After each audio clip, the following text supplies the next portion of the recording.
अस्सलाम वालेकुम। होप कि आप लोग सब ठीक ठाक और खैर खैरियत से होंगे। मेरा नाम Hussain and welcome to my channel. अभी आपका भाई जैसे देख रहे हैं आप बस स्टॉप में खड़ा है, बस का इंतज़ार कर रहा हूँ और जाना है मैंने वर्सा सेंट्रम की तरफ। वर्सा सेंट्रम की तरफ जाना है, एक छोटा सा मीटअप है, एक भाई से मुलाकात करनी है और इन्फॉर्मेशन वहाँ से कुछ लेनी है उनसे और आपको भी शेयर करनी, ज़ाहिर बात है। तो वहाँ जाकर बात करते हैं।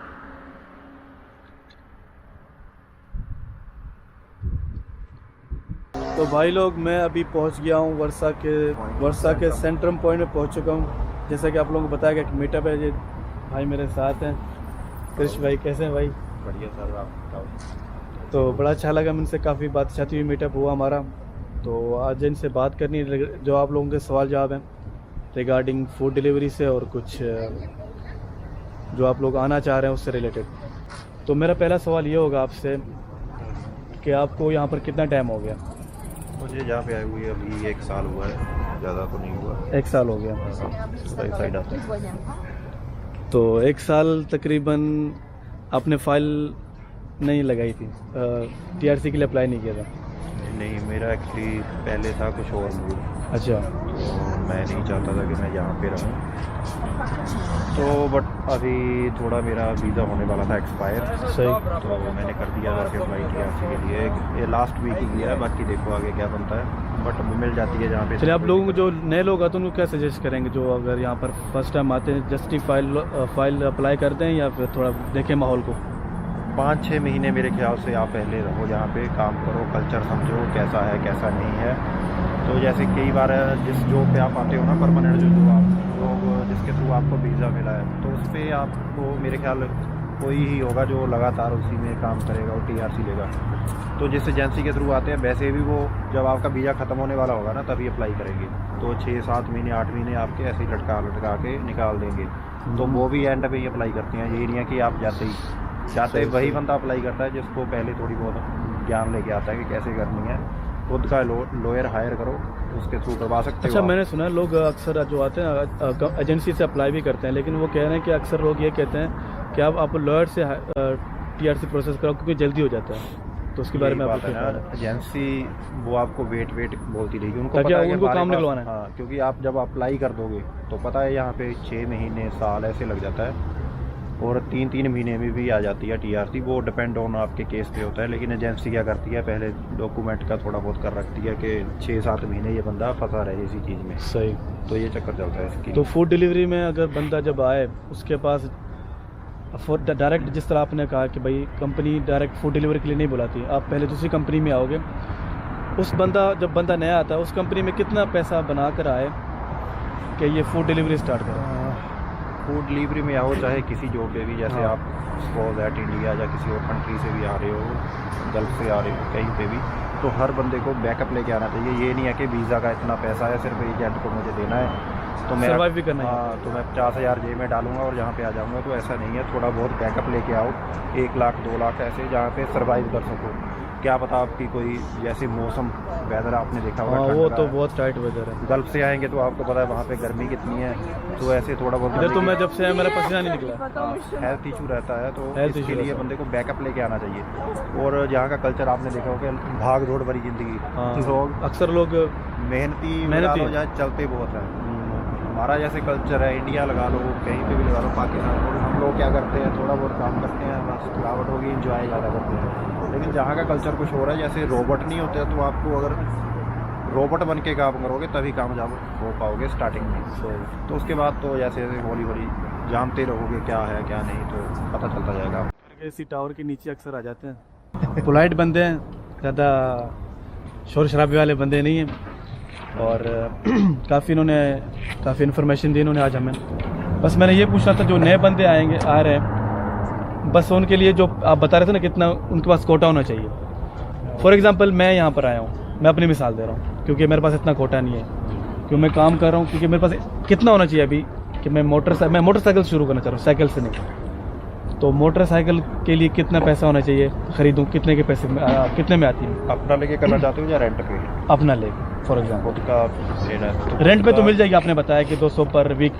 200 पर वीक में मिल जाएगी। अगर रेंट पे लेना चाहते हो, साइकिल हो, वो 150 zloty में मिल जाता है, इलेक्ट्रिकल, मतलब उसमें ये charge रेंट होगा। का हिसाब है। और अगर सपोज दैट अपने खुद का लेना है सेकंड हैंड, सेकंड है। तो जैसे आ जाएगा तकरीबन 3000 zloty के अराउंड। आप उनकी बात करें जो सही साफ हालत में होंगे, क्योंकि मैंने 3000 से- फेसबुक में देखा है कि 1200 में भी आ रहे हैं, 1500 में भी आ रहे वो हैं। नहीं, मैं तभी 3000 बोला ना।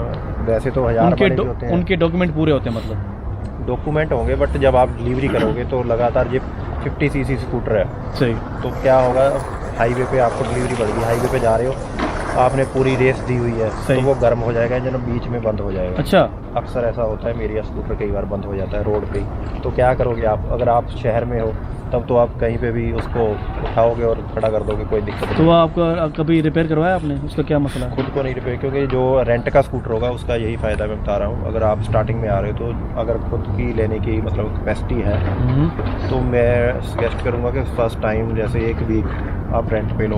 क्यों? सही से देखो क्योंकि काम। कहीं पे भी ख़राब हो गया ना, वो आपको कुछ नहीं करना, स्कूटर को वहीं पे खड़ा रहने देना है। सही। जैसे अटर्नी से लोग तो उनको सिर्फ फ़ोटो खींच के भेज दो कि ये यहाँ पे आपका स्कूटर खड़ा है, लोकेशन भेज दो, बस आपका काम ख़त्म।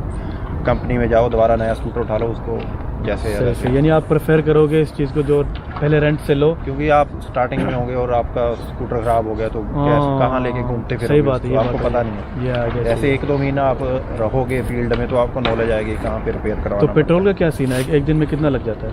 पेट्रोल का जैसे जो रेंटल वाला है टर्निस का, मैंने जो चलाया था उसका था 15 zloty के राउंड, मतलब 15? 15 zloty। एक दिन में 15 zloty पेट्रोल लग जाता है? हाँ, इतना तो नॉर्मल है, 15-20। ज़्यादा, मैं तो कम, मुझे तो कम लग रहा है ये। हाँ, मतलब इतना नॉर्मल है, लगेगा। सही है। 15 zloty कुछ नहीं है, मतलब हाँ, ये कुछ भी नहीं है।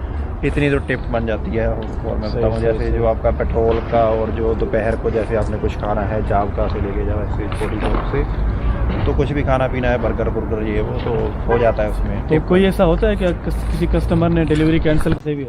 अगर किसी आपके साथ हुआ है customer ने- हाँ, बहुत बार कैश डिलीवरी होती है, कोई ऑलरेडी पेड होती है, तो कस्टमर अगर नहीं रिफ्यूज़ कर देता है लेने से तो वो हमारा हो जाता है।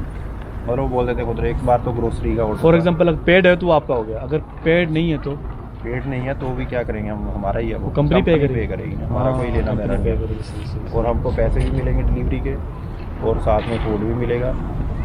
बाकी आपका ये सब इंजॉय करो, वो खुद बोल सही देते है। हैं enjoy आपने करो। जैसा जिसना कृष भाई ने कहा कि भैया अगर आप चाहते हो कि आपका कोई बॉस ना हो, आप अपने हिसाब से काम करना चाह रहे हो, तो ये काम सही है।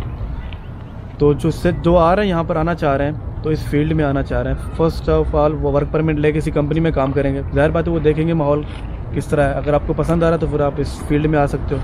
तो ये आज क्या मौजू है हमारा।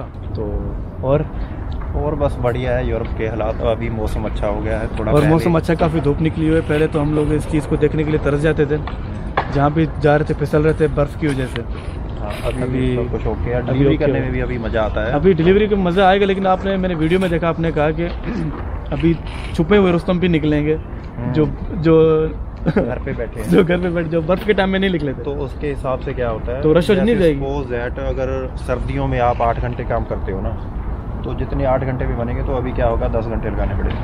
सपोज दैट आपका टारगेट है 350 zloty कमाना, सही सही सही। 50 zloty एक्स्ट्रा लगा लो, खर्चे पानी ये वो, और 300 आपकी सेविंग है जिसको आप बचाना चाहते हो। तो ये आप टारगेट कितना रखना चाहिए एक दिन का?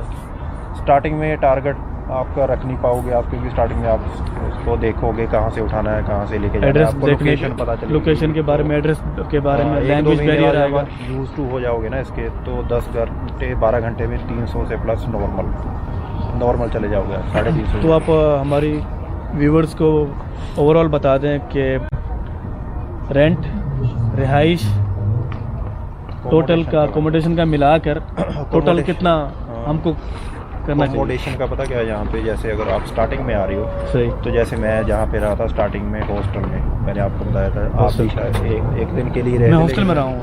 मैं 3 महीने वहीं पे रहा, अच्छा, शेयरिंग में एक तरह से, मतलब किसके हिसाब में? अपने हिसाब से? हाँ, तो पर डे के हिसाब से।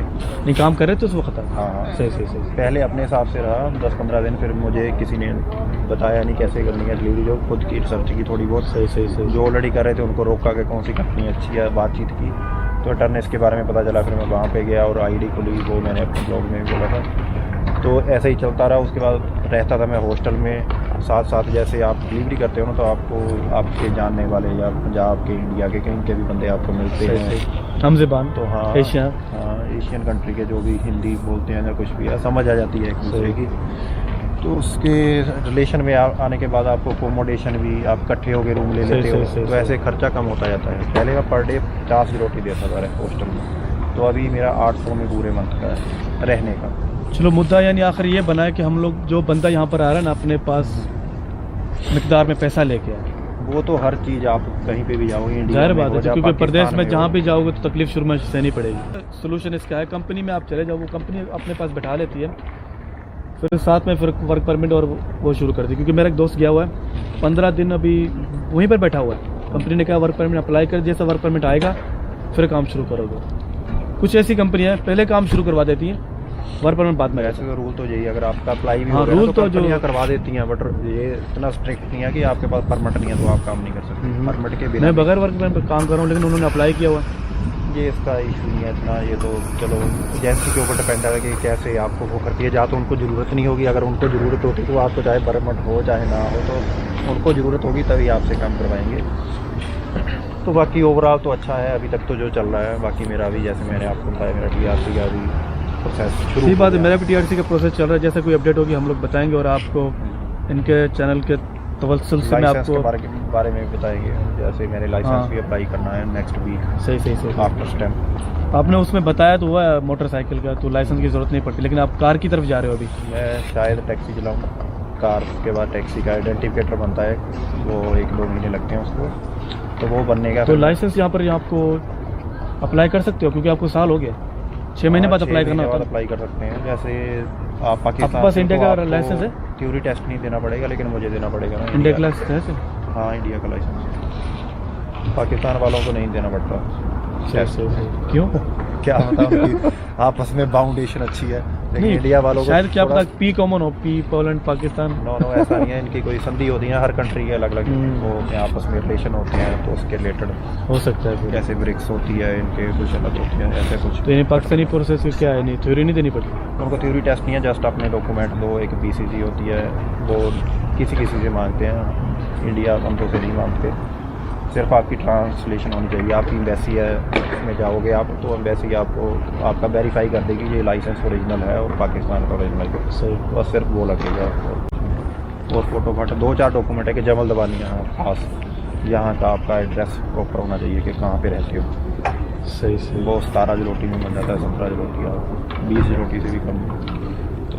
तो ओवरऑल यहाँ पर बंदा यहाँ पर, मैं ऐसे सुनता हूँ दूसरे यूरोप कंट्री में लोग कहते हैं भाई काम चला गया, अभी काम ढूंढने में तकलीफ हो रही है। यहाँ पर काम का क्या मसला है? यहाँ पे काम की तकलीफ नहीं है इतना। जैसे मेरे भी है कुछ यार दोस्त इटली में, जर्मनी में है, उनको काम तो है, बट वहाँ पे लिविंग को बहुत ज़्यादा। हाँ, तो ये उस लिहाज से अच्छा है पोलैंड। और जो इटली में आते हैं, जैसे वो 9 महीने के होते हैं, कुछ ऐसे ही निकलता है उनका भी जगह, बट वो 9 महीने वाले वर्क परमिट पे आके भी अभी फ्री बैठे हुए हैं। आप उन लोगों के बारे में क्या कहेंगे जो लोग कुछ भी नहीं जानते हैं? उनको चाहिए कि वहाँ पर कुछ स्किल सीख के आए, तो उनके लिए अच्छा नहीं होगा यहाँ पर आने के लिए? ऑब्वियस है, आपको स्किल तो आना ही चाहिए, क्योंकि यहाँ पे आता है बंदा वेयर हाउस में, या जैसे मैंने पिछली जॉब में ब्लू कलर जॉब में आते हैं मैक्सिमम अक्सर। अगर मैं भी वैसे तो इंडिया में इंजीनियर था मैं, और यहाँ पे आके डिलीवरी बॉय हूँ, तो यही है को मतलब बेसिक आपको स्टार्ट करना ही पड़ेगा। तो जाहिर बात है, क्योंकि मुझे पॉलिश नहीं आती। अगर पॉलिश आती होती तो बहुत से काम है मेरे लिए। तो आप सीख क्यों नहीं लेते? पॉलिश सीखने में इतनी टफ लैंग्वेज है, मुझे अच्छी नहीं लगती है। चलो व्लॉग को एंड इधर कर देते हैं। हाँ भाई, मेरे ख्याल से काफ़ी हम लोगों ने चिट चैट कर लिए। हाँ, तो व्लॉग इधर एंड कर देते। थैंक यू फॉर वॉचिंग, और क्रिश शर्मा भाई को सब्सक्राइब करें, काफ़ी अच्छे व्लॉग बना रहे हैं। मैंने उनके व्लॉग देखा, मुझे काफ़ी इंस्पायर हुआ इनसे। स्टार्टिंग किया अभी, बाकी देखते हैं आगे क्या इन्फॉर्मेशन। तो जो भी देख रहे हैं, मैं इनका लिंक डिस्क्रिप्शन में लिंक दे दूँगा, सब्सक्राइब करें। और थैंक यू फॉर वॉचिंग। अल्लाह हाफ़िज़।